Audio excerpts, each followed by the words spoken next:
Jeff Pasquino from the footballguys.com. Week number 5. We're past the quarter bowl. Jeff, he appears via the Boardwalk on the hotline. Jeff, welcome back. Always good to be back, Mike.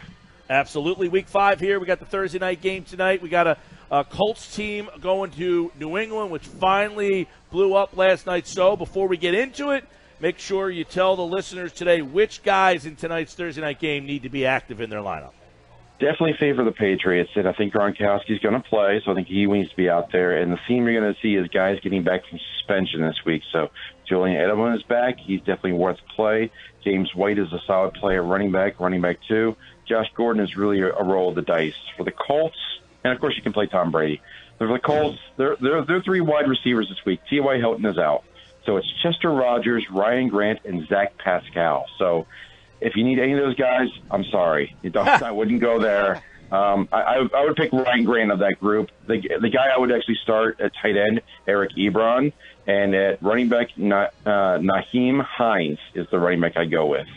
All right, everybody. The best.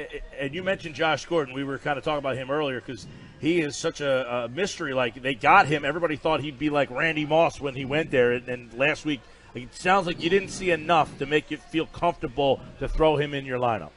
Yeah, I think he only played about a quarter of the plays, if that, and he just wasn't targeted often. He's just not a big part of the offense just yet. I think the Patriots are taking the philosophy that they seem to do every year. Start slow, work your team out the first half of the year, and then kick it into a hard overdrive in the second half of the year when you have your personnel and your plan all figured out.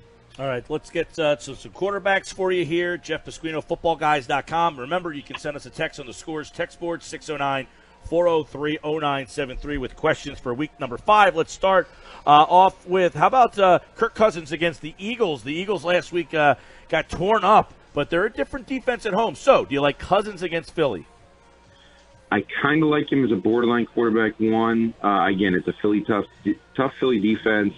Again, at home, I think there's somewhat of a revenge factor for Minnesota getting back on track after that Bills issue and losing to the Rams on last Thursday. They're well rested, but the Eagles defense is pretty good. It all comes down to the pass rush for Philadelphia. If they can get a pass rush on Kirk Cousins, I think he's going to have a tougher night. But Cousins is a solid QB2 with some QB1 upside. Mahomes has his toughest test against Jacksonville defense. Is he still a QB1 for you? I think he is, just because he's so versatile. He can apparently throw with both hands, and he can also run with both feet. So I think that makes him pretty solid. He's in the number 1 scoring offense, and that makes him a QB1 most every week, regardless of the matchup. Mariota had a big week against the Eagles. He's facing a Buffalo team that struggles a little bit, but it's on the road. Do you like Marcus Mariota this week? Not really. I just don't think that they rely on the passing game strong enough for me. I think you're going to see a lot of the running game and a lot of rushing. And Mariota does not often throw for 2 touchdowns, so I would look elsewhere with so much scoring in the league right now.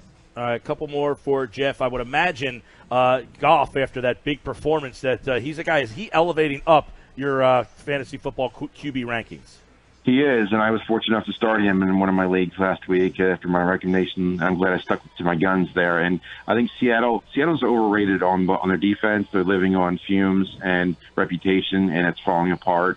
And I think the Goff and Mahomes are really showing what young quarterbacks can do in this league, and those are the 2 top offenses in the NFL right now. Let's get one more quarterback question in before we head over to running backs. It's Carson Wentz is back, week 3 now. Have you seen enough? They're going against Minnesota. Coming into the year, Minnesota, you wanted to avoid playing them, but it seems that their defense is not the same. So is Wentz in line for a big week?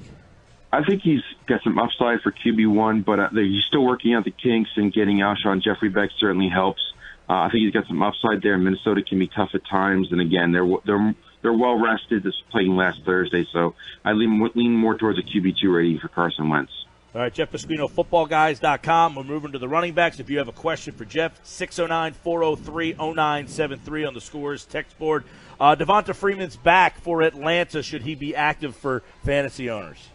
He is, and given the Atlanta-Pittsburgh game, it's the highest over-under total of 57.5. I would get anything I can in that game. All right. How about Marshawn Lynch is a guy going against the Chargers? I know last week Gruden spoke very highly of Lynch. Do you like him back on the fantasy scene? I think he's a borderline running back 1 this week, so he's a good, solid start. I think that the over-under, there's 7 games that are 50 points or higher. Again, this is a record scoring for the NFL right now. If you can get into one of those games and get your players in those, you're looking pretty good. And the over-under for that game is 53.5. All right, Jeff, let's look at Chris Thompson, the running back, Washington at New Orleans on Monday Night Football. You got that duo, Chris Thompson, Adrian Peterson. Are those 2 guys you like? I think both those are viable options. You're looking at a 27-24 type game, maybe 31-20.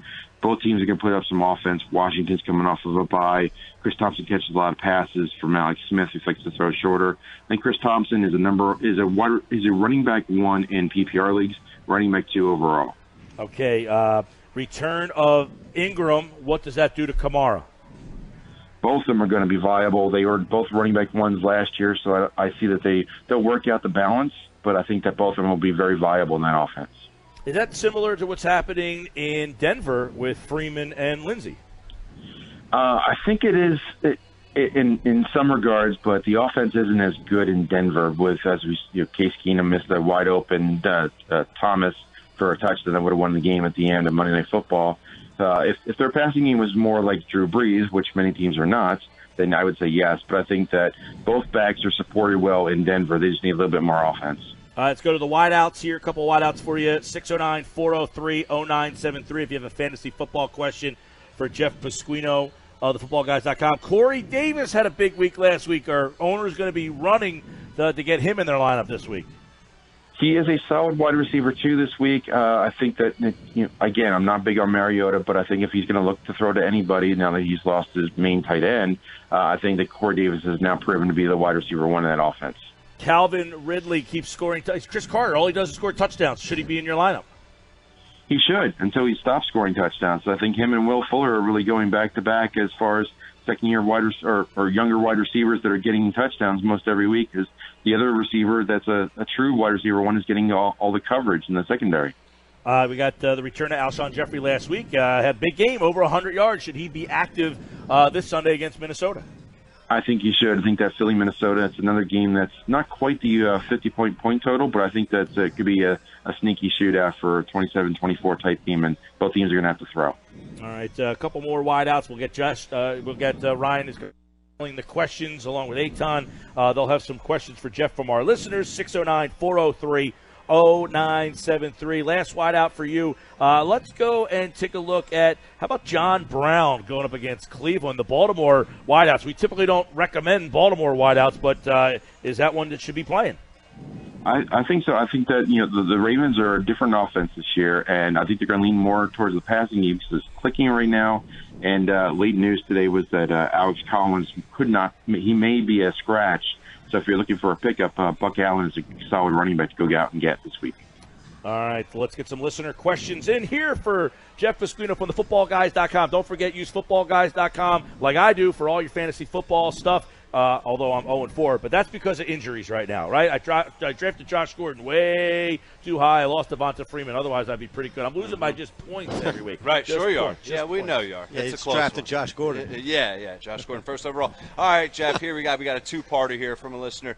Breeze or Watson, and then Coleman or Edelman for PPR? I would go with Breeze over Watson because he's more of a known and a solid every week. And the other one was Watson. I'm sorry, who are the two? Coleman or Edelman? I think you go with Coleman. Well, no, I'm going to check that. I go with Edelman in a PPR league because they're going to need to throw a little bit tonight. All right, second question here. Brady at home or Matt Ryan on the road? I don't like Atlanta on the road in Pittsburgh, even though it's a high score. I think that could be actually lower than people think, so I would go with Brady this week. All right, I have a couple tweets here for you. Dale Doback tweets in, and it's more on the Edelman train. Start Edelman tonight or keep my flex open for Galladay or Sanders? Oh, I think you go with Edelman. They're going to have to throw the ball tonight because they don't have, except for Sony Michel, they don't have a real running game attack. They're going to throw the ball and dink and dunk all night long. And Grunt's not at full strength. All right, at Big Stevie asks, Mariota or Stafford? Stafford. Not even hesitating. I love it. No. All right, Jeff, in a PPR league, Robert Woods or Jarvis Landry? In a PPR league, I think I would lean towards Robert Woods. I think that those three wide receivers in the Rams, they're hard to stop right now. All right, Fred wants to know if you would play Zach Pascal tonight over Sammy Watkins and Philip Dorsett in his flex. I would go to Philip Dorsett. It's not a great choice on any of those. I think Philip Dorsett is probably more likely to score a touchdown. All right, Jeff, extra pressure on this one because it's my own team. Oh. Looking, I have two slots for three players: Carlos Hyde, Corey Davis, Alex Collins. I think giving Alex Collins may not be a scratch. That's an easy scratch off your list. Oh, is that official? I saw a questionable earlier, but well, even if he's not scratched, they're concerned about his health. So anytime that comes up, that's the first guy I'd scratch right off.